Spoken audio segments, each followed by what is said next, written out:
Committee है, ठीक है ना। माननीय सदस्य जिन्हें आज नियम 377 के अधीन मामले उठाने की अनुमति दी है, वे व्यक्तिगत रूप से अपना अनुमोदित पाठ सभा पटल पर प्रस्तुत कर सकते हैं। आइटम नंबर 11, माननीय मंत्री पंकज चौधरी जी। अध्यक्ष महोदय, मैं अपने वरिष्ठ सहयोगी श्रीमती निर्मला सीतारमण जी की ओर से प्रस्ताव करता हूं कि आज की संशोधित कार्यसूची में मत संख्या 11 में वर्णित बैंककारी विधियां संशोधन विधेयक 2024 में राज्यसभा द्वारा किए गए संशोधन पर विचार किया जाए।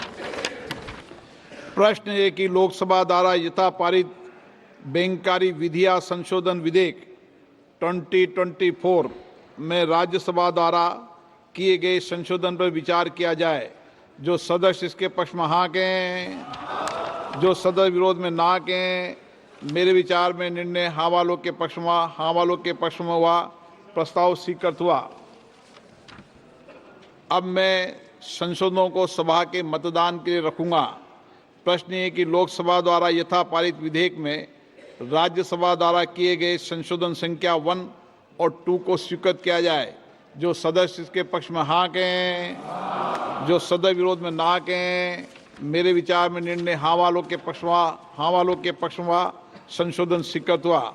मंत्री जी अब प्रस्ताव करें कि लोकसभा द्वारा यथा पारित विधेयक में राज्यसभा द्वारा किए गए संशोधन से सभा सहमत है। महोदय, मैं प्रस्ताव करता हूं कि राज्यसभा द्वारा विधेयक में किए गए संशोधन पर सहमति दी जाए। प्रश्न ये है कि लोकसभा द्वारा यथा पारित विधेयक में राज्यसभा द्वारा किए गए संशोधन से सभा सहमत है। जो सदस्य इसके पक्ष में हाँ कहें, जो सदस्य विरोध में ना कहें। मेरे विचार में निर्णय हाँ वालों के पक्ष में हुआ, प्रस्ताव स्वीकृत हुआ। लोकसभा द्वारा यथा पारित बैंककारी विधियां संशोधन विधेयक 2024 में राज्यसभा द्वारा किए गए संशोधन सभा सहमत हुई।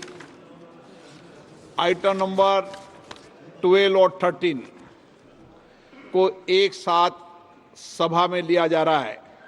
वक्फ संशोधन विधेयक 2025 संयुक्त समिति द्वारा यथा प्रतिवेदित और मुसलमान वक्फ निरसन विधेयक 2024। माननीय मंत्री किरण रिजिजू जी।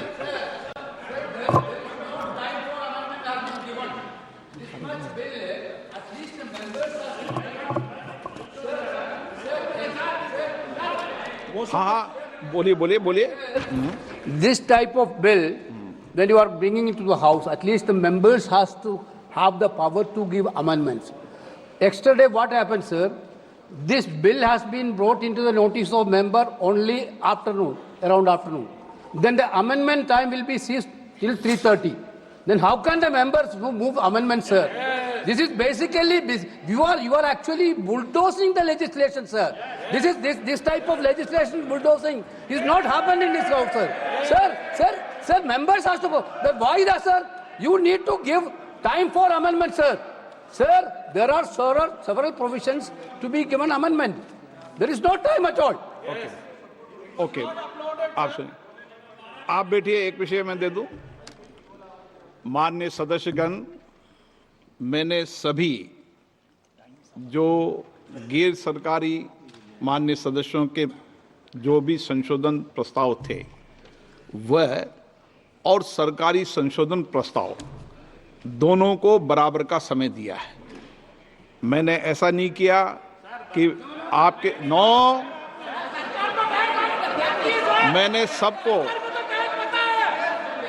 मैंने जितना भी समय गैर सरकारी संशोधन को दिया है उतना ही समय सरकारी संशोधनों को दिया है।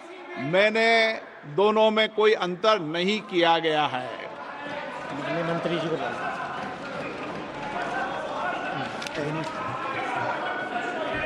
हाँ, एक मिनट एन के प्रेमचंद्र जी, आप बता दीजिए। Sir, my point of order is relating to Rule 80, Clause 1 of the Rules of Procedure and Conduct of Business, and under Rule 376 of the Rules of Procedure, and also colon structure, page 650. Sir, now this House is considering a bill, Waqf Amendment Bill 2024, as reported by the Joint Committee, Parliamentary Joint Committee. We are not discussing the original bill. It is as reported by the Joint Parliamentary Committee. My definite question to the Honorable Minister, Honorable Speaker, sir, is whether the Joint Parliamentary Committee has the right to incorporate new provisions in the bill. It is beyond the powers and ambit of the Joint Parliamentary Committee. They have incorporated so many new provisions. I have no objection in respect of those provisions. Even 2A also, it is appreciable. We don't have any objection. Sir, very serious technical matter. And kindly see, only even the House, Speaker sir, even the House do not have the authority to make, wait, you can reply after that. You can reply after, sir, you can reply after me. Sir, even this Parliament, even this Lok Sabha, this August House, do not have the right to incorporate a new provision unless you suspend Rule 81. But what is Rule 81, sir? Sir, Rule 81 is very clear. Rule 81 says the following conditions shall govern the administrability of amendments to clauses or schedules of a bill. An amendment shall be within the scope of the bill and relevant to the subject matter of the clause which relates. Whether these so many provisions in the new drafted bill, extraneous provisions are also incorporated, that will not come within the purview. That is why I am saying even this House do not have the right to make new provisions unless, let me please, unless and until Rule 81 is suspended. I do agree, sir, I do agree with you. The government has the power. The minister has the power. The minister has the power to move amendments, and also they can recommend. Joint Parliamentary Committee can recommend. But they cannot come with new provisions as a newly drafted bill for which there is no right. Okay, Sir, I am quoting Colin Sector. Very important. पढ़ लिया, आपका मैं व्यवस्था दे रहा हूं, पहले गृह मंत्री जी बताएंगे. हो गया वो. मैं व्यवस्था दूंगा, पहले गृह मंत्री जी बताएंगे, फिर व्यवस्था.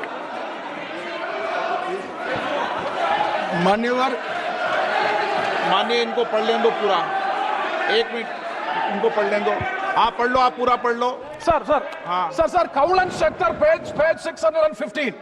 The motion for reference of a bill to a select committee may include instruction to the committee to consider matters other than those dealt with in the bill but relating to the subject matter of the bill. Instruction to the committee for amendments of such sections of the Parent Act as are not covered by the amending bill, whenever given, are to be specific and clear, unquote. Okay. That means unless and until the House specifically directed to go into this, they have no right to make new provisions in the bill. It is beyond the powers of the Joint Parliamentary Committee they have acted, for which I am seeking a ruling. आप बात खत्म करें. माननीय गृह मंत्री जी, आप बैठिए. ऐसा नहीं चलेगा माननीय सदस्य. मैंने सबको मौका दिया. प्लीज बैठिए आप. बैठिए. माननीय गृह मंत्री जी बोलेंगे. माननीय सदस्य ने जो पॉइंट ऑफ ऑर्डर उठाया है, मैं इसके हार्द को सदन के सामने रखना चाहता हूं. भारत सरकार की कैबिनेट ने इस बारे में एक बिल अप्रूव कर सदन के सामने रखा. आपके द्वारा ये बिल जॉइंट पार्लियामेंट्री कमेटी को दिया गया, जिसका विपक्ष का भी बड़ा आग्रह था. कमेटी ने इस पर सुविचारित रूप से अपना मत प्रकट किया. वो जो मत प्रकट हुआ, वो मत फिर से कैबिनेट के सामने गया. कमेटी के जो सुझाव थे, ये भारत सरकार की कैबिनेट ने स्वीकार किए और अमेंडमेंट के रूप में किरण रिजिजू जी लेकर आए. ये तभी होता है जब ये ऑफिशियल अमेंडमेंट कैबिनेट की अनुमोदन के बगैर आता है. मान्यवर, मैं नहीं मानता इसमें कोई पॉइंट ऑफ ऑर्डर है, और आपका ही आग्रह था कि कमेटी जॉइंट पार्लियामेंट्री कमेटी बने. अगर कमेटी ने कोई बदलाव ही नहीं करने हैं तो ये कांग्रेस जैसी कमेटियां नहीं, हमारी लोकतांत्रिक कमेटी है मान्यवर, जो दिमाग चलाती है. कांग्रेस के जमाने में कमेटियां होती थी जो थप्पा लगाती थी. हमारी कमेटी चर्चा करती है, चर्चा के आधार पर विचार करती है और परिवर्तन करती है। अगर परिवर्तन को स्वीकार ही नहीं करना है तो कमेटी काहे को लिए है भाई?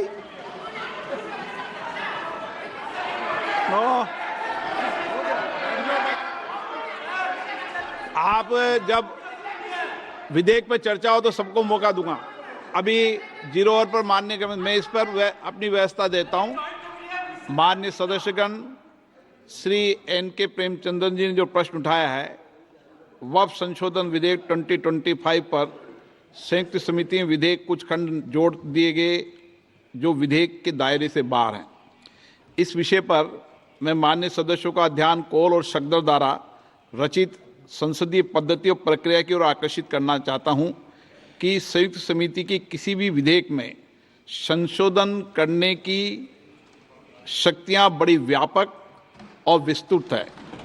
समिति किसी भी विधेयक में पूर्ण रूप से संशोधन कर सकती है या उसको पूर्णतः नया प्रारूप तैयार कर सकती है तथा विधेयक के सिद्धांत में परिवर्तन किए बिना उसका पूरा नाम और संक्षिप्त नाम भी बदल सकती है।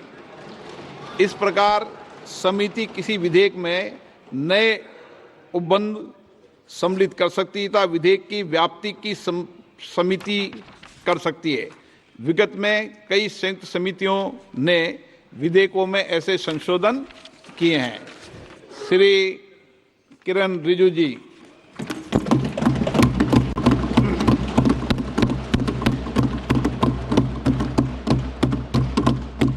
Honorable Speaker, sir, I rise to move the motion for consideration of the Waqf Amendment Bill 2025 and Mussalman Waqf Repeal Bill 2024. अध्यक्ष महोदय जी, आपने जो रूलिंग दिया है जेपीसी के बारे में जिक्र किया है, उसी के साथ साथ जुड़ते हुए एक मिनट किरण जी, एक मिनट श्री सौगत राय जी संशोधन संख्या 108 को प्रस्तुत करें। आप बोल रहे थे ना? हाँ, under Rule 77(2) of the Rules of Procedure, I propose that the Waqf Amendment Bill 2025 be recommitted for the purpose of eliciting further opinion thereon. Okay, माननीय मंत्री जी अब 12 और 16 पर अपना वक्तव्य दें।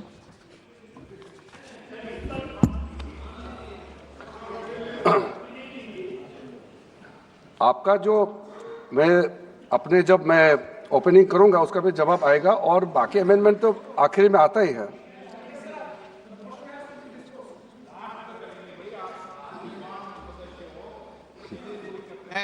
चलिए माननीय मंत्री जी।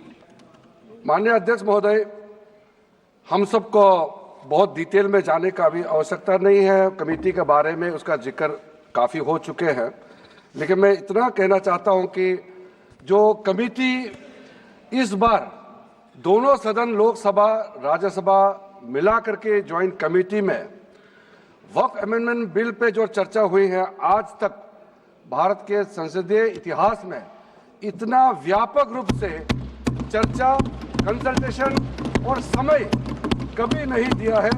इसलिए मैं जो ज्वाइंट कमेटी में जितने मेंबर्स दोनों सदनों के लोकसभा और राज्यसभा में जो सदस्य उस कमेटी में थे, मेरे तरफ से सरकार की ओर से मैं धन्यवाद देता हूं, अभिनंदन करना चाहता हूं। अध्यक्ष महोदय जी, कुल मिलाकर के 97,27,772 याचिकाएं ऑनलाइन, फिजिकल, मेमोरेंडम के रूप में, रिक्वेस्ट के रूप में और सुझाव के रूप में पूरे तरह से सरकार ने देखा है। वो जेपीसी के माध्यम से हो या डायरेक्ट दिया हो, हमने सब उसको देखा है। इससे बड़ा कभी भी, इससे ज्यादा संख्या में किसी भी बिल के ऊपर में लोगों का याचिकाएं नहीं आया आज तक। कुल मिलाकर के 284 डेलीगेशन ने अलग अलग समुदाय के जो स्टेक होल्डर्स है, उन्होंने कमेटी के सामने में अपने बात को रखा है, सुझाव भी दिया है। 25 स्टेट गवर्नमेंट और यूनियन टेरिटरीज का वक्फ बोर्ड्स ने अपना सबमिशन भी पेश किया गया है। इसके अतिरिक्त कई लीगल लुमिनरीज, विद्वान लोग हैं हमारे समाज में, कम्युनिटी लीडर्स हैं, अलग अलग धार्मिक संस्थाओं का प्रतिनिधि, charitable organisation, civil society, academicians, researchers, policy makers, सब ने इस कमेटी के सामने में पेशकश किया है। उसके साथ साथ मैं कहना चाहता हूं सर, आज जब मैं जो बात रखूंगा आपके सामने में, पिछली बार जब हमने ये प्रस्तुत किए थे बिल को इस सदन में, तब भी मैंने कई बातें बताई थी।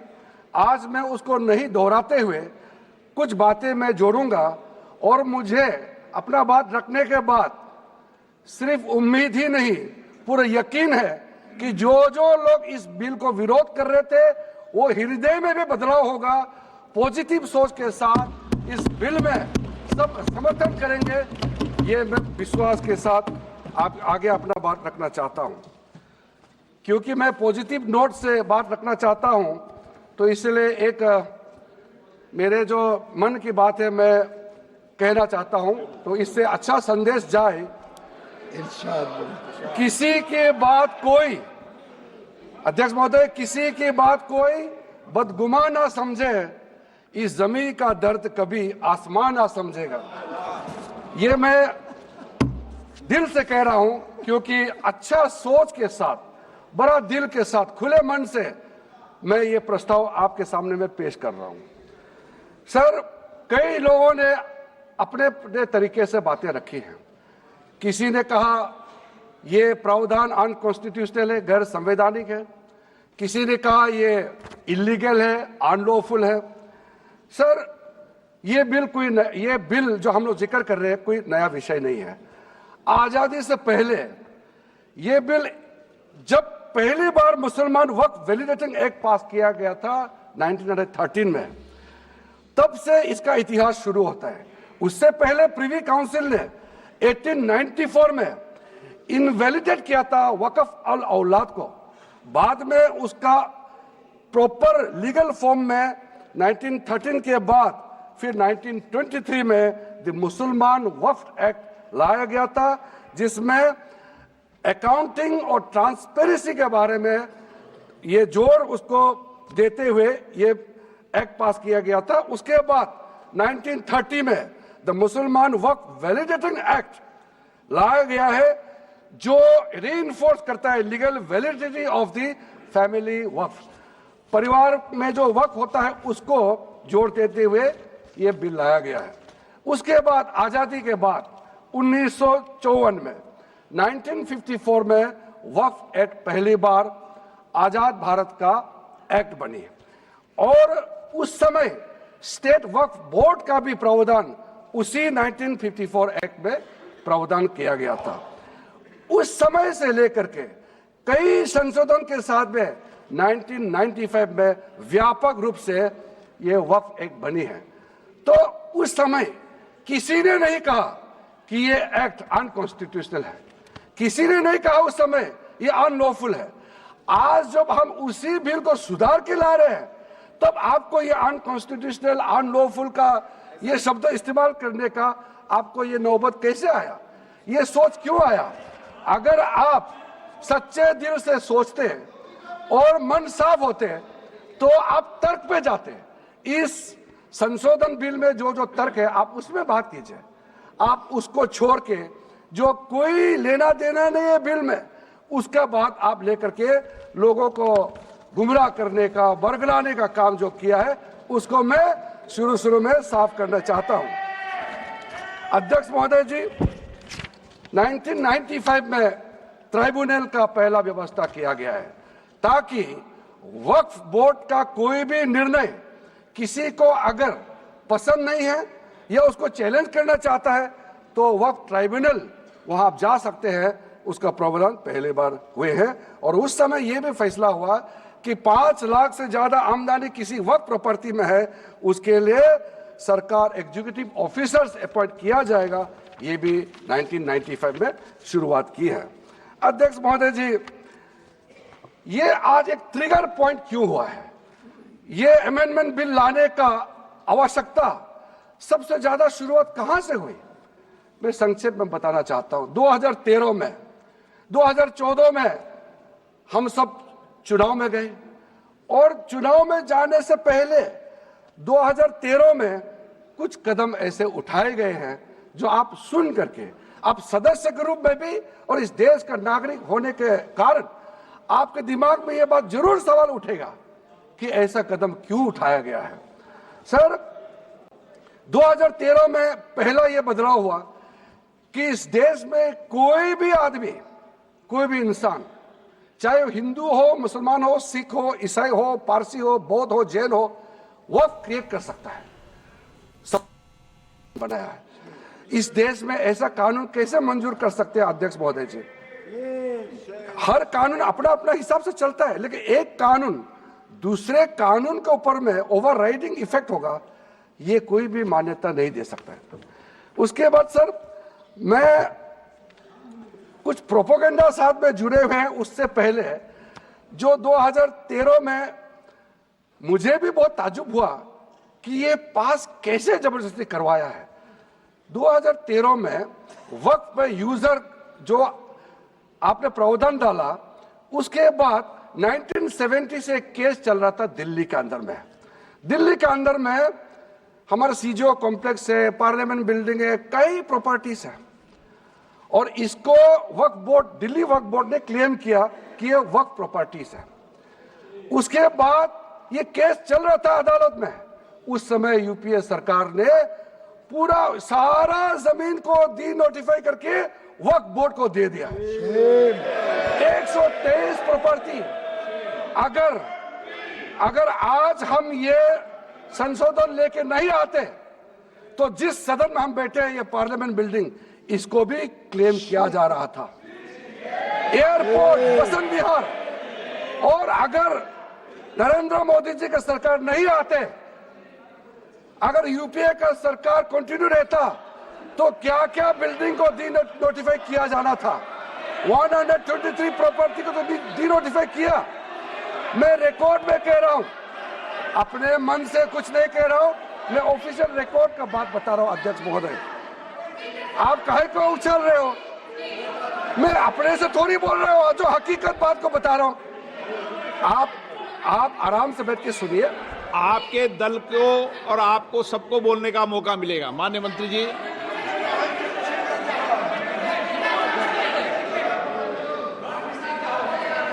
सर, मैं फिर से कह रहा हूं, मैं एक शब्द अपने ओर से नहीं कह रहा हूं, जो घटना है, जो हकीकत है, यही कह रहा हूं। इनको इसमें इतना उछालने का, उत्तेजित होने का कोई मतलब ही नहीं है सर। अध्यक्ष महोदय,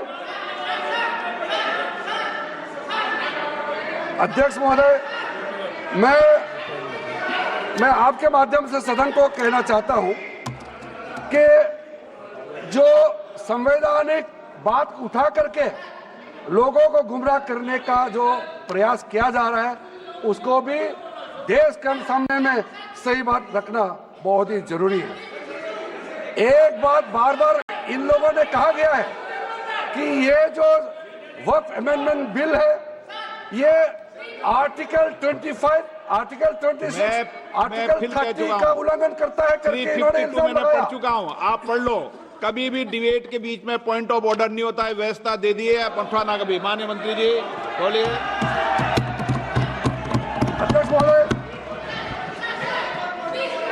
दूसरा विषय इन्होंने समानता का बात उठाया। आर्टिकल 14 का इक्वालिटी को लेकर के उन्होंने सवाल उठाया, उसका भी मैं जवाब देना चाहता हूं। अध्यक्ष महोदय, ये कोई तरीका नहीं है। माननीय अध्यक्ष की व्यवस्था अंतिम व्यवस्था होती है। बोलिए मंत्री जी, आप बोलते क्या? अध्यक्ष महोदय, क्योंकि मेरा कान खुला हुआ है तो ये डिस्टर्ब हो रहा है मुझे। मैं अभी ये पेन की बात करता हूं। अध्यक्ष महोदय, ये वक्फ बोर्ड का जो काम है, ये बेसिकली वक्फ प्रॉपर्टी को जो संभालने वाले मुतावली और जो वक्फ प्रॉपर्टी को व्यवस्था करते हैं उसको संचालित करने के लिए ये गवर्नेंस का, सुपरविजन का एक प्रावधान है। किसी भी तरीके से वक्फ बोर्ड वक्फ प्रॉपर्टी को मैनेज नहीं करता है। वक्फ बोर्ड वक्फ प्रॉपर्टी मैनेजमेंट में हस्तक्षेप नहीं करता है। आप साफ साफ सुन लीजिए, अगर इसके पास तर्क नहीं है तो इस तरह यहाँ डिस्टर्ब करके बहस का स्तर को गिराने से कोई फायदा नहीं है सर, ये कोई तरीका नहीं है सर। बोलते जाओ सर, वक्फ बोर्ड का क्रिएट करना एक जो वाकिफ होता है, जो अपना विलिंगली वक्फ क्रिएट करता मैंने है। व्यवस्था दे दी है, आप जब समय हो तो बोले नो, प्लीज बैठिए, ये तरीका ठीक नहीं है आपका, बैठिए आप। नो, बैठिए। माननीय मंत्री जी, सूची है 2013 की प्रॉपर्टी हाँ है, बताना सूची मंगा के देते। कहते भी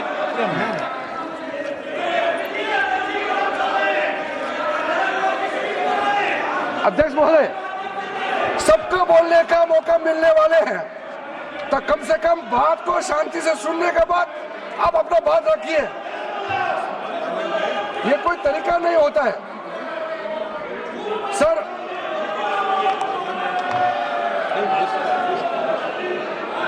अध्यक्ष महोदय, ये जो उन्होंने गुमराह करने का कोशिश किया गया है, ये मैं कुछ केसेस आपको बताना चाहता हूं सर।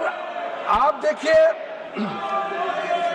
आर्टिकल 25(1) क्या कहता है, संविधान का अनुच्छेद आर्टिकल 25(1) कहता है, subject to public order, morality and health, and to the other provisions of this part, all the persons are equally entitled to freedom of conscience and the right freely to profess, practice and propagate religion. Sir, government किसी भी धार्मिक व्यवस्था को, किसी भी religious institution, कोई धार्मिक काम में हस्तक्षेप करने नहीं जा रहा है, ना ही वक्फ बोर्ड किसी धार्मिक स्थल का व्यवस्था में कोई भी तरीके से हाथ डालने का प्रावधान है, बिल्कुल नहीं है सर। आप अगर हम कोई नमाज, सर ये क्या झूठ बोल रहे हैं, ये कॉन्स्टिट्यूशन, हम कॉन्स्टिट्यूशन का प्रावधान पढ़ रहे हैं फिर भी झूठ बोल रहे हैं, ये कॉन्स्टिट्यूशन को नहीं मानते हैं सर।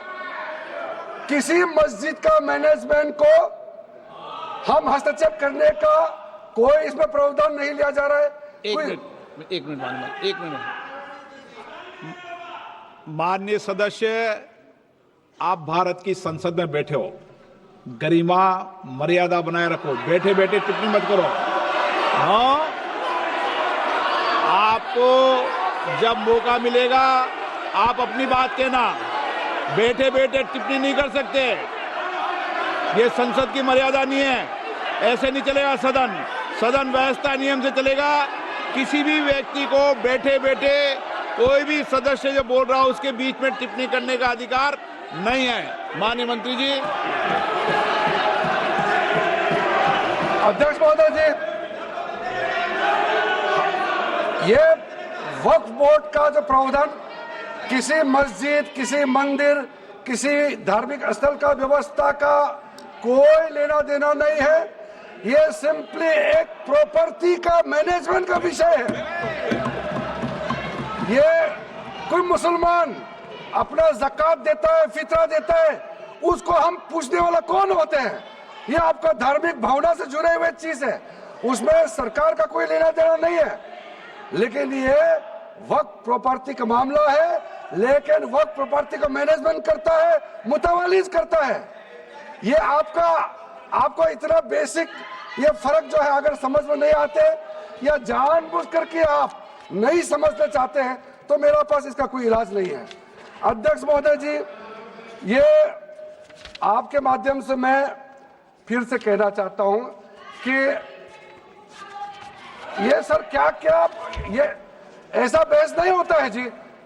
आप लोग का तर्क रखने का समय में बोलिए, ये बीच में कमेंट पास करने से सर हमारा पॉइंट का फ्लो भी बिगड़ता है और आवाज भी ठीक नहीं हो, अब आवाज भी ठीक से नहीं जाएगा।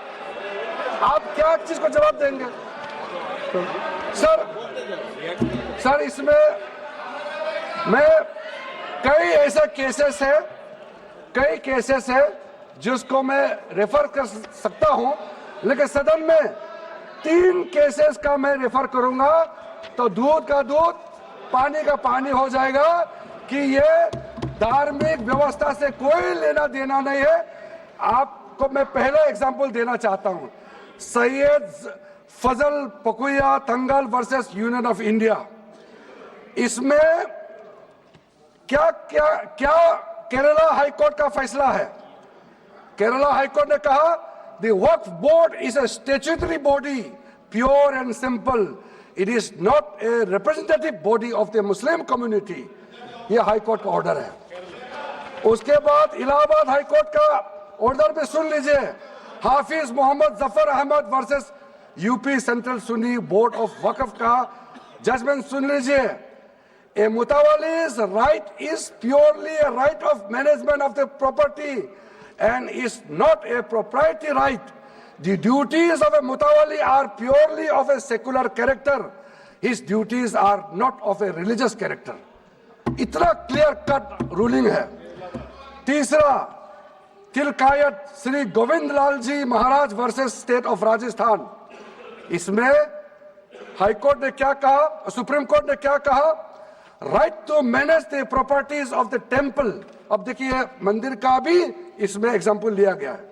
Right to manage the properties of the temple is purely a secular matter and can not be regarded as a religious practice. Properties of temple नहीं, टेम्पल का जो प्रॉपर्टी है। उसी प्रकार से आप बार बार कहना कि मुसलमानों का अधिकार में गैर मुसलमान कैसे आ रहा है, ये तर्क ही नहीं बनता है। आप ये आज से ये बात बोलने के लिए बंद कीजिए। सर 2013 में जो काम किए गए हैं उसमें मैं एक चीज जिक्र करना चाहता हूं। इलेक्शन आने वाला था, बहुत ही कम दिन बच गए थे, इलेक्शन कोड ऑफ कॉन्डक्ट लगने ही वाला था। हम सबको मालूम है अप्रैल और मई में चुनाव हुआ था। 5 मार्च 2014 को उस समय के यूपीए सरकार ने 123 प्राइम प्रॉपर्टीज को जो housing and urban development ministry के तहत आता है उसको आपने दिल्ली वक्फ बोर्ड को ट्रांसफर कर दिया। क्या जरूरत था? कुछ दिन बाकी था चुनाव होने के लिए, आप इंतजार तो करते। आपने सोचा ये करके वोट मिलेंगे, लेकिन आप तो चुनाव तो हार गए, तो फायदा क्या हुआ? ऐसा काम करने से वोट नहीं मिलता है।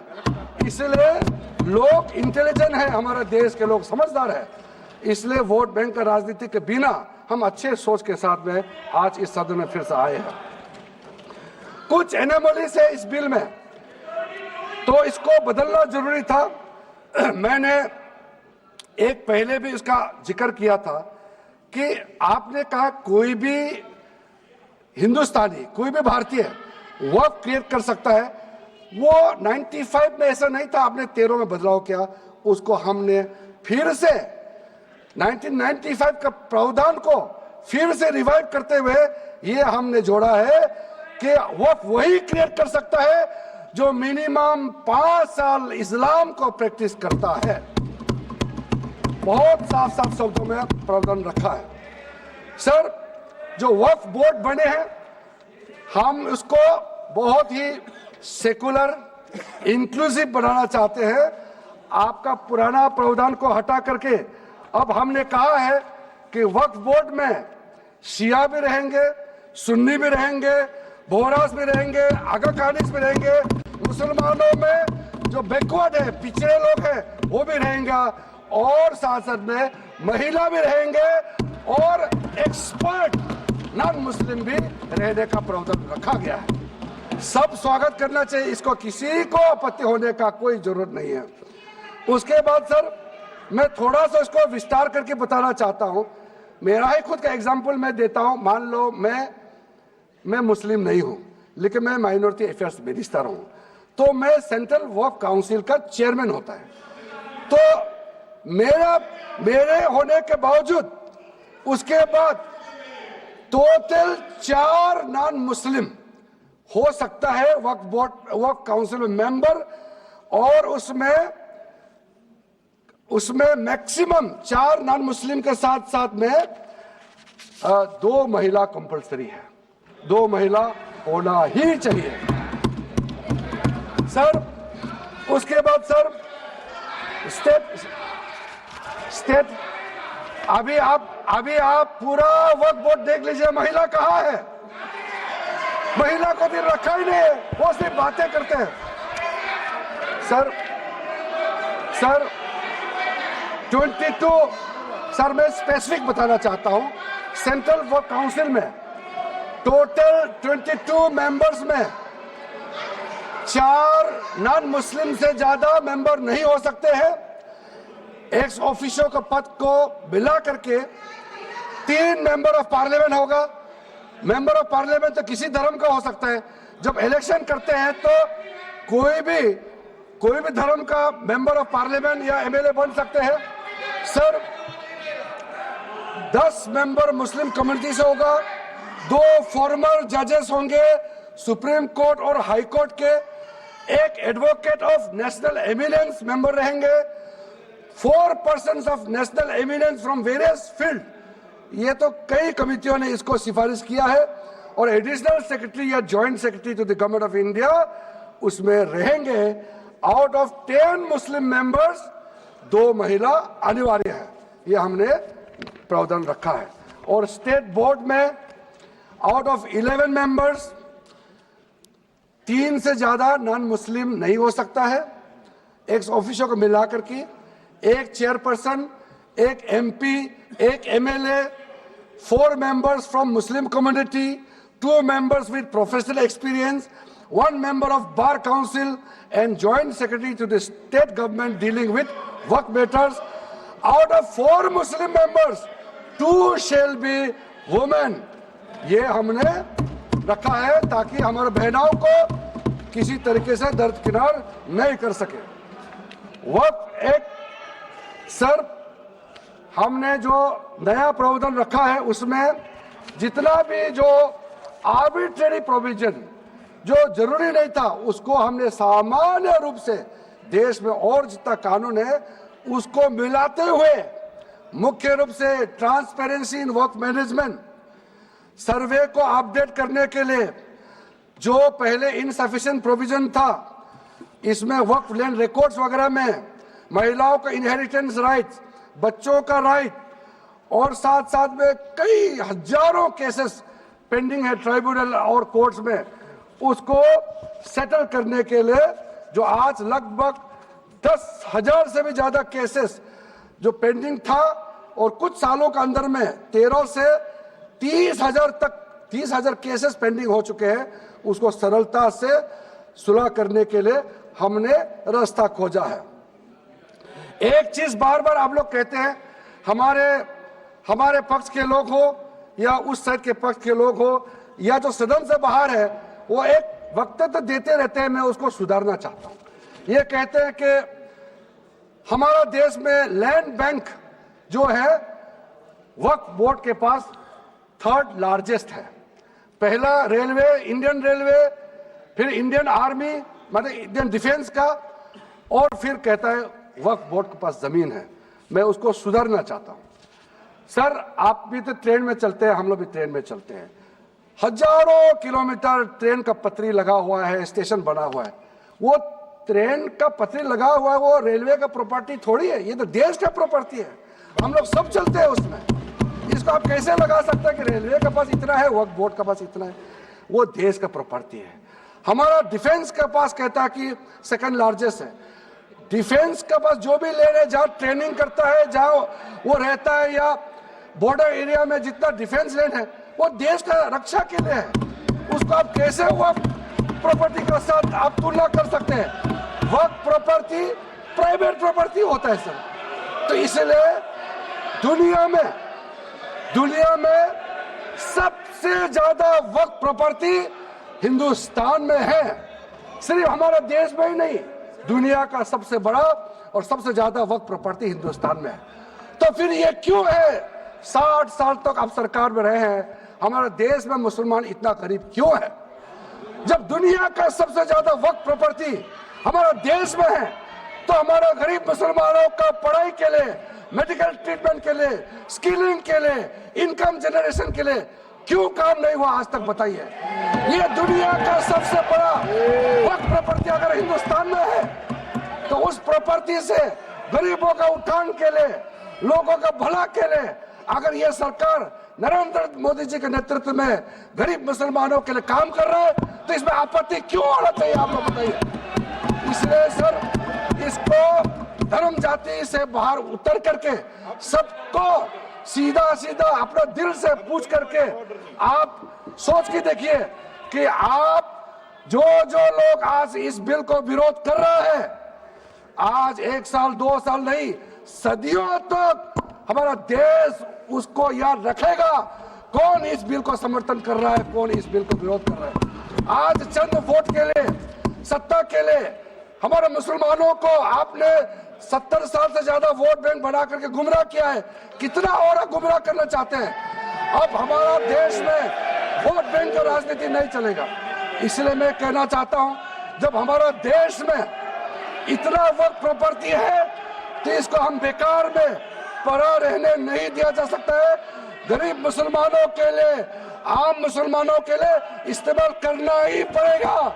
उसके लिए आज का ये वक्फ संशोधन बिल जरूरत है। अध्यक्ष महोदय जी, हमारे अपने वामसी पोर्टल में, हमारे मंत्रालय के वामसी पोर्टल में हमने रिकॉर्ड देखा है। सचर कमेटी जो आपने बनाया है 2006 में, उन्होंने भी ये बारे में काफी डिटेल में जिक्र किया हुआ है। सर 2006 में 4.9 लाख वक्फ प्रॉपर्टी था और उसका इनकम कितना था? मैं बता दूं आंकड़ा सर, आप कहेंगे 4.9 लाख वक्फ प्रॉपर्टी में टोटल इनकम था 163 करोड़। कौन खाते थे? 163 करोड़। और आपने 2013 में बदलाव करने के बाद आज इनकम कितना बढ़ा है वो भी मैं बता देता हूं। हो गया 166 करोड़। 3 करोड़ बढ़ा है। कैसे मंजूर कर सकता है हम लोग इस महान सदन में बैठ करके? अगर इतना 10 सालों के बाद भी दुनिया का सबसे ज्यादा प्रॉपर्टी का टोटल इनकम जनरेशन 3 करोड़ बढ़ता है, तो ये हम कभी मंजूर नहीं कर सकता अध्यक्ष। इसलिए उस समय कहा गया था, मैं अभी का नहीं बता रहा हूं, सचर कमेटी समय में भी कहा गया है कि अगर थोड़ा सा एफिशिएंटली मैनेज करता तो 12,000 करोड़ पर ईयर तो उसी समय जनरेट हो जाना चाहिए था नॉर्मल मार्केट रेट से। और 12,000 करोड़ अगर वो प्रॉपर्टी से रेवेन्यू जनरेशन करता है, कितना लाखों करोड़ों मुसलमानों को फायदा होगा, आप सोच के देखिए। इसलिए सर आप लोग भी, मैं अनुरोध करता हूं कि आप लोग भी वक्फ के बारे में जानना है तो हमारा वामसी पोर्टल को क्लिक करके आप लोग देखिए। सर आज वो 4.9 लाख से बढ़ करके टोटल वक्फ प्रॉपर्टी बन गया है 8.72 लाख। हमारा देश में वक्फ प्रॉपर्टी बन गया है। और आप कल्पना कीजिए 8.72 लाख प्रॉपर्टी वक्फ का है, उसको अगर हम सही तरीके से मैनेजमेंट करता तो हमारा मुसलमानों का ही नहीं है, देश का तकदीर बदल जाएगा। इतना प्रॉपर्टी हमारे पास। अब समझिए चीज को। सर मैंने अभी कई राज्यों का दौरा किया अध्यक्ष महोदय, मैंने कई राज्यों का दौरा किया। मैं एक एग्जांपल आपको जरूर देना चाहूंगा। मैं बहुत इंप्रेस हो गया जब मैं पिछली बार जम्मू कश्मीर गई। जम्मू कश्मीर में हमारा नई वहाँ वक्फ बोर्ड का चेयरपर्सन बनी और मैंने पूछा कि आप जब वक्फ बोर्ड का चेयरमैन बनी तो उसमें क्या हालत थी और आज क्या हालत है। उन्होंने बोला कि सर जब उन्होंने पदभार संभाली तो उसमें कोई इनकम का, कोई व्यवस्था का, रिकॉर्ड का ठीक ठाक कुछ भी नहीं था, और उन्होंने आने के बाद 40 करोड़ रेवेन्यू इनकम उन्होंने जनरेट करना शुरू किया, मुझे बताया, और उसके वजह से वह काफी अच्छा काम कर रहा है। मैं हजरत बल श्राइन भी गए और वहां भी मरम्मत चल रहे हैं, इतना पुराना श्राइन है, दुनिया के लोग आते हैं, बहुत खूबसूरत से उसका सारा आसपास का ब्यूटिफिकेशन का काम भी चल रहा है। अगर अच्छा काम करेगा, रेवेन्यू बढ़ेगा तो सबका फायदा होगा सर। इसलिए सर आप लोग आज बिल को समर्थन करने के बाद मेरे ऑफिस में आइए, 1 साल के अंदर में इसका ट्रांसफॉर्मेशनल इंपैक्ट क्या होता है मैं ही आप लोगों को बता दूंगा। सर वक्फ अमेंडमेंट जो बिल लाए हैं उसमें जेपीसी का कई रिकमेंडेशंस है जिसको हमने समर्थन किया है और एक्सेप्ट किया, हमने यहाँ इस बिल में लाया है। इसलिए बोलना कि जेपीसी का आपका कमेटी के बात को माना ही नहीं है, आपका कमेटी के बात नहीं सुना गया है, वो गलत बात है सर।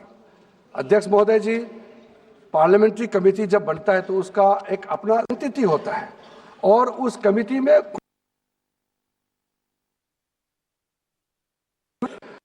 उनके बीच में कई ऐसे मुद्दे हैं जो हम लोग सरकार समझते हैं कि बहुत अच्छा सुझाव आया है, हमने उसको माना है, और कुछ छोटा अमेंडमेंट है जो बहुत जरूरी चीज है, वो अमेंडमेंट भी हम लेकर के आए हैं। इसके बाद जो पूरा ये सारा व्यवस्था देखने के बाद सबके मन में उम्मीद जागेगा। उम्मीद इसलिए जागेगा कि एक नए सवेरा आने वाला है, इसलिए नए एक्ट का नाम भी उम्मीद हो गया है। तो उम्मीद क्यों हुआ है सर, मैं आपको बताना चाहता हूं। ये जो unified Waqf management, empowerment, efficiency and development, full form उम्मीद है, इसका रखने का पीछे कारण है सर। ये उम्मीद क्यों है, अब ये यूनिफाइड वक्फ मैनेजमेंट पूरा रजिस्ट्रेशन से लेकर के म्यूटेशन, इंक्रोचमेंट का विषय, सर्वे, कलेक्टर का रोल, सारा विषय को मिला करके मैनेजमेंट का पूरा सिस्टम को ही बदलने के लिए हमने काम शुरू किया है। उसके बाद एम्पावरमेंट, कैसा एम्पावरमेंट होने वाला है, मैंने पहले भी जिक्र किया, मुसलमानों में भी जो शियास हैं, सुन्नीस हैं, बोरास, आकाकानीस, पसमानदा मुस्लिम्स है जिसको बैकवर्ड माना जाता है, और विशेष करके महिलाएं और बच्चों के लिए जो हमने प्रावधान रखा है, तो ये मुसलमान का कम्युनिटी के अंदर में इतना जोरदार स्वागत हो रहा है। अध्यक्ष महोदय, यहां में कुछ मेंबर विरोध जरूर कर रहे हैं, लेकिन मैं कुछ मेंबर को मेरे घर में मैं न्योता देना चाहता हूं, और जो मुस्लिम डेलीगेशन मेरे घर में आ रहे हैं, स्वागत कर रहे हैं इस बिल को, उसका भी नजारा आप लोग देख लीजिए, आपका सोच बदल जाएगा। आपको नहीं मालूम मुसलमानों में कितना भयंकर समर्थन कर रहा है इस बिल को लेकर के, आप लोग को मालूम ही नहीं है। करंट अंदर में गरीब मुसलमानों का तो संदेश बार बार आ रहा है कि जल्दी पास कीजिए इस बिल को, इसलिए आप लोग संदेह में मत रहिए।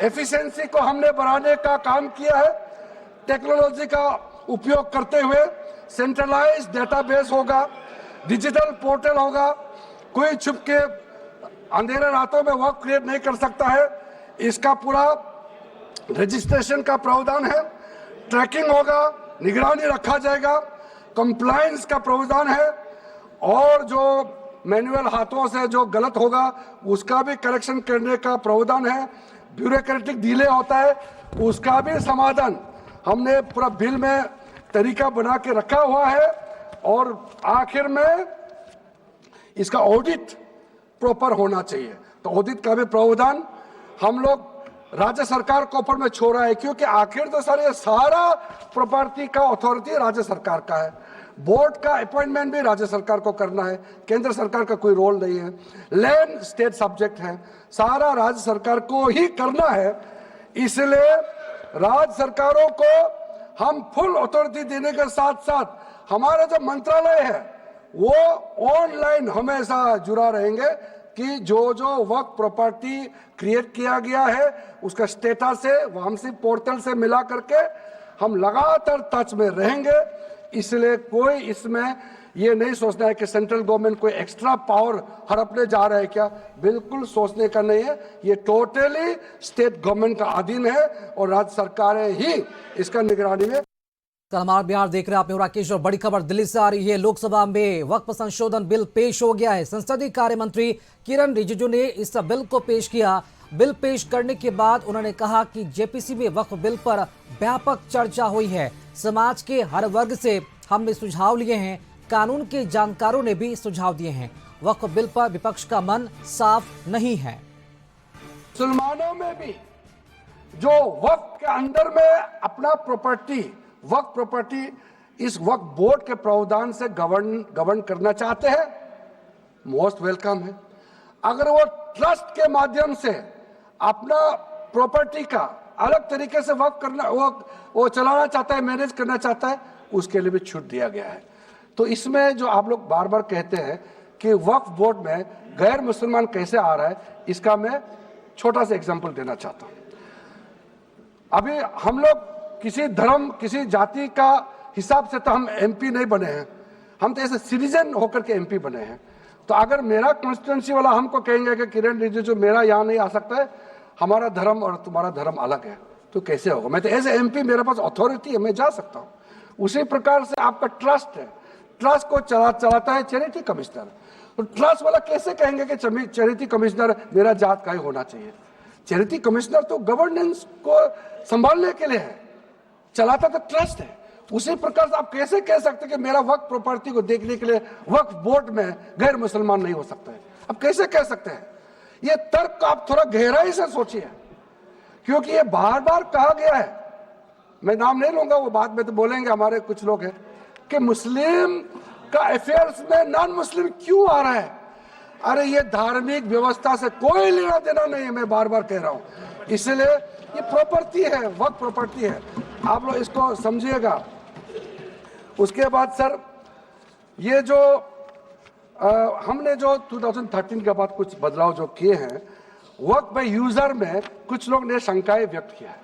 कह रहा कि वक्फ बाय यूजर हटाने के बाद अब सरकार जो है मस्जिदें छीन लेंगे, दरगाह छीन लेंगे, मुसलमानों का प्रॉपर्टी छीन लेंगे, ऐसे बोलते हुए मैंने सुना है। इस तरह का कई जगह में बोला है। मैं इसमें साफ साफ कहना चाहता हूं, हम लोग सब हर किसी ना किसी राज्य से आते हैं।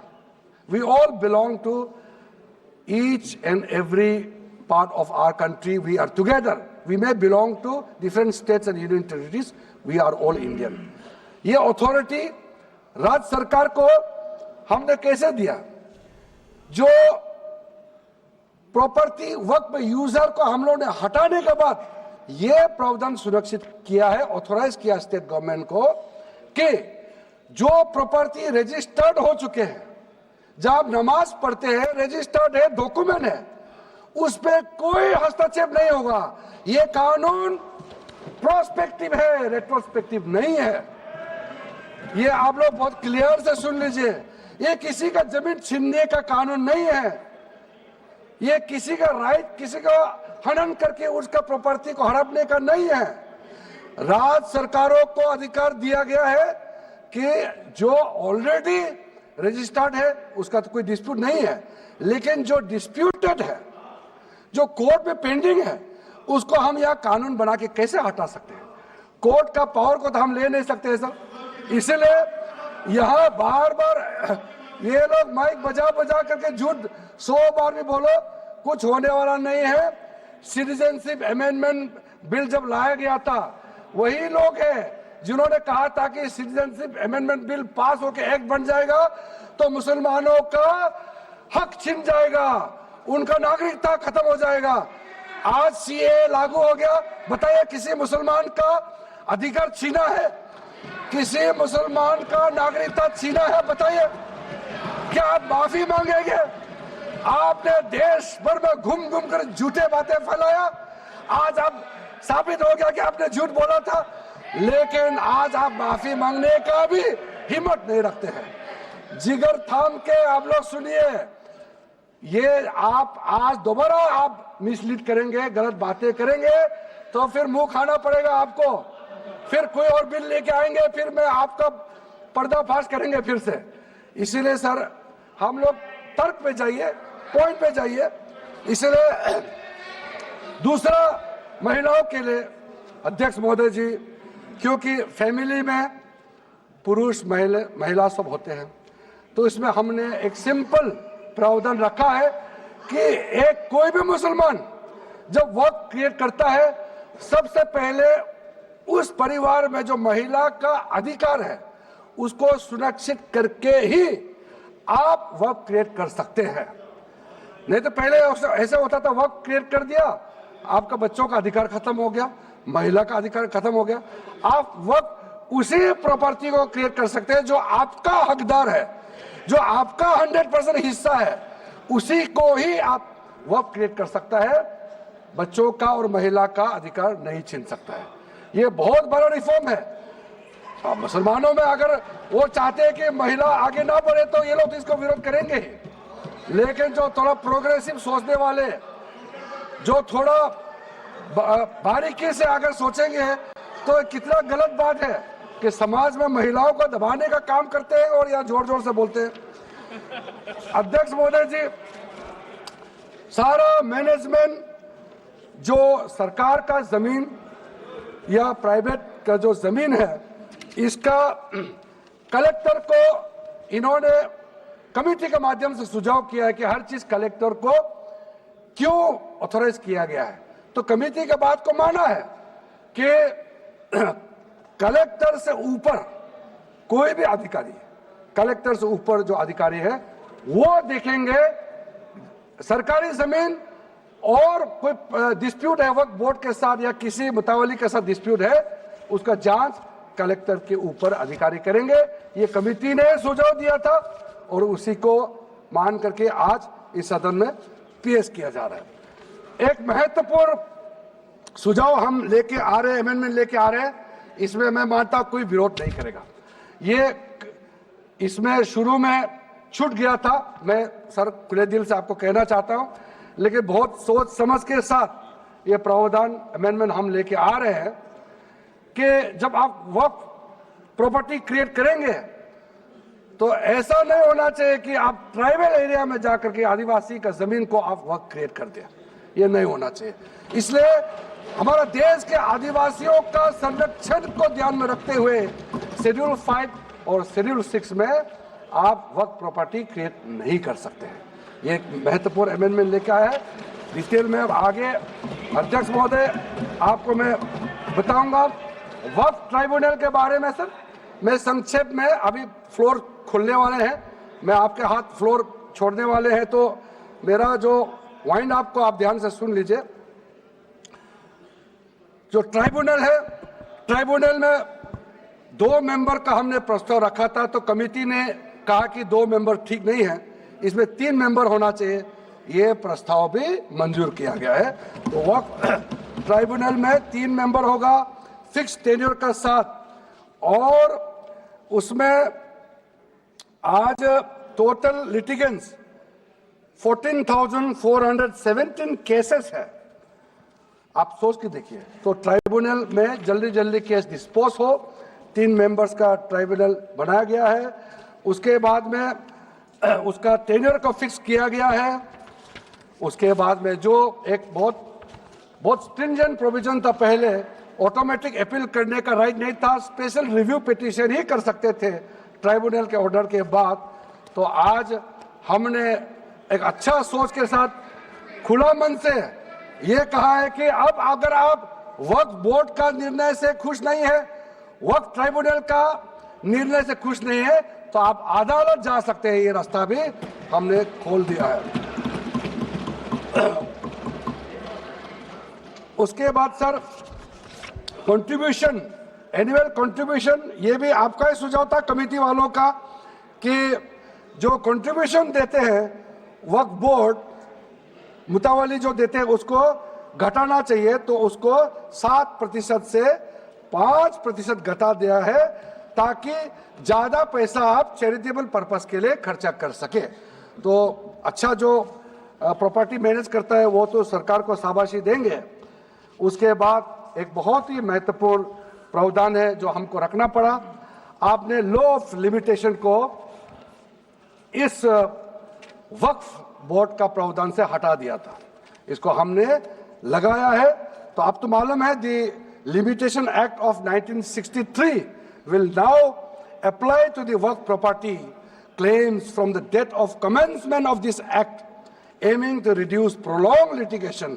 ये बहुत बड़ा मैं मानता हूं एक कदम उठाया है। और जो सेक्शन 40 सबसे ड्रैकोनियन प्रोविजन इस एक्ट में था तो सेक्शन 40 था। सेक्शन 40 के तहत वक्फ बोर्ड, आप लोग बार बार कहते ना ये ऐसा नहीं है, ऐसा ही है। सेक्शन 40 में किसी भी जमीन को आप वक्फ प्रॉपर्टी डिक्लेयर कर देता था, वो प्रॉपर्टी को हमने हटा दिया है। वो कोई भी जमीन को वक्फ प्रॉपर्टी डिक्लेयर करके फिर किसी गरीब के लिए नहीं करना है। वो लोग, कुछ लोग, चंद लोग अपने के लिए, अपने फायदा के लिए इस्तेमाल करते हैं। ओवैसी मैं तो नाम नहीं लूंगा, लेकिन सर ये प्रावधान को इतना मिसयूज हुआ, इसलिए तो इतना लाखों प्रॉपर्टी की संख्या बढ़ गई। अब किसी प्रॉपर्टी को कैसे आप क्लेम कर सकते हैं? इसलिए इस सेक्शन 40 की वजह से, अध्यक्ष महोदय जी, इस सेक्शन 40 की वजह से कई मुद्दे इस देश में आया है। आज पूरा हमारा देश का क्रिश्चियन कम्युनिटी, जो कैथोलिक चर्च काउंसिल के लोग, भारत चर्च ग्रुप के लोग, केरला में हो या देश भर में, आज पुकार के क्यों कह रहा है कि वक्त संशोधन बिल जल्दी पारित होना चाहिए। वो इसीलिए कि सेक्शन 40 का मिसयूज होता था। सर आप सोचिए, केरला का एमपी, तमिलनाडु का एमपी लोग तो सोचिए, अगर आपने गलती से इस बिल का विरोध कर दिया तो आप क्या विरोध झेलना पड़ेगा बाहर में, आप कल्पना कीजिएगा अभी से। आप सोचिए, मैंने पिछली बार भी बताया सुरेंद्रेश्वर टेम्पल के बारे में, तो आपको बताया जब बाकी कोई धर्म ही नहीं था तब ये सुरेंद्रेश्वर टेम्पल था। तिरुचेंथुराई विलेज तमिलनाडु में, उसको वक्त डिक्लेयर करने के बाद कर्नाटका में तो हजारों एकड़ का इशू है। फिर सर हरियाणा में जतलाना विलेज, यमुनानगर में सिख गुरुद्वारा का जो जमीन है, कभी वहां मस्जिद भी नहीं था, कभी वहां मुस्लिम का सेटलमेंट का भी रिकॉर्ड नहीं था, उसको भी वक्फ डिक्लेयर कर दिया था। उसी प्रकार से केरला का मुनम्बम का जो इशू है वो तो अभी सब जान ही रहा है कि 600 क्रिश्चियन फैमिलीज का जो जमीन को वक्फ बोर्ड ने वक्फ डिक्लेयर कर दिया है, चर्च का भी कर दिया, और आगे जाने का रास्ता भी बंद कर दिया था। अगर हम ये बिल पारित कर दिया, उसका अपना जमीन वापस मिल जाएंगे गरीबों का, किसानों का। ऐसा चीजों में आप लोग समर्थन करना चाहिए। मैं तो मानता हूं कि अभी भी देर नहीं हुआ, अभी भी आप जिद पे राजनीतिकरण करके आप अड़े रहे, आप मुश्किल में फंसने वाले हैं। विशेष करके हमारे कांग्रेस वालों को मैं कहना चाहता हूं, और बाकी हमारे साथी दल है, कांग्रेस के झांसे में ना आए, आपको भी डुबा देंगे ये लोग। इस बिल को विरोध करके बहुत बड़ा नुकसान होने वाला है। अब ध्यान से सुनिए अध्यक्ष महोदय, इसलिए अंत में सर, क्योंकि मैंने कहा है कि मैं आखिर में जवाब दूंगा, तो हम लोग आगे भी इस पार्लियामेंट को भी वक्त डिक्लेयर ना कर दे, हम लोग आराम से भविष्य के लिए और अच्छा काम करें। मैंने पॉजिटिव बात में अपना बात को रखा है। अंत में मैं अपील करके अपना बात को समाप्त करना चाहता हूं। इसी लाइन के साथ मेरी हिम्मत को तो सराहो। देखिए मैं कितना हिम्मत के साथ बोल रहा हूं।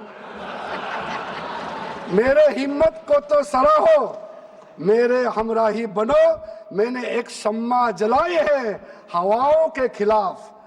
आप लोग जब इस बिल को समर्थन करेंगे, मैं, हमारे वरिष्ठ नेता सब सदन में बैठे हम लोग सुन रहे हैं, मैं अपने आप को बहुत भाग्यवान मानता हूं, मैं भाग्यशाली हूं। प्रधानमंत्री नरेंद्र मोदी जी ने मेरे जैसे एक साधारण सदस्य को इतना पुण्य काम करने का मौका दिया है, इस बिल को यहाँ रखने का मौका दिया है। करोड़ों करोड़ों गरीब मुसलमान बहने दुआ देने वाला है। दुआ में अकेला क्यों लूं, ये दुआ आप भी लेना चाहिए। इस बिल को समर्थन दीजिए, ये मेरा अनुरोध है अध्यक्ष महोदय।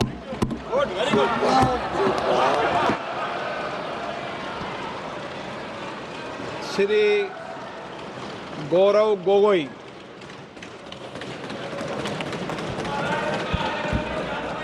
आदरणीय अध्यक्ष महोदय, पहले